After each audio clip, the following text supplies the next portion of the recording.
નમસ્કાર ખેડૂત મિત્રો, હું રવિ બારોટ, રવિ એગ્રોમાંથી. આજે અમે આવ્યા છીએ ફરીથી મહાદેવપુરા ગામને વિઝિટ કરવા માટે. લગભગ આ ગામમાં 70થી 80 પેકેટનું વાવેતર થયું છે અને દરેક ખેડૂત જોડે તો નહીં પણ એક બીજા ખેડૂતની મુલાકાતે આવ્યા છીએ, તો જાણીએ એમનો અભિપ્રાય શું છે.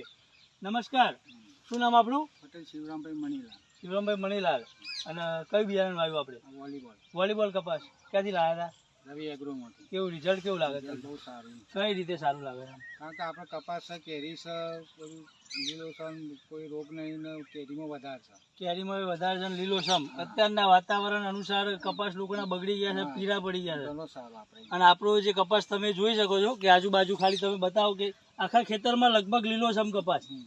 આમાં પાણી ભરાઈ ગયું હતું? પાણી ભરવાનું હે ને, પાણી ભરાઈ ગયું હતું છતાંય લીલોસમ કપાસ. કોઈ રોગ કે એવું કઈ આવ્યું છે? હાલ કોઈ રોગ નહીં. કોઈ એવું રોગ નહીં. ફરી આ વાવેતર કરાય? ફરી કરાય. બીજા ખેડૂતને કહેશો ને? હા હા, કહેવાનું. ધન્યવાદ.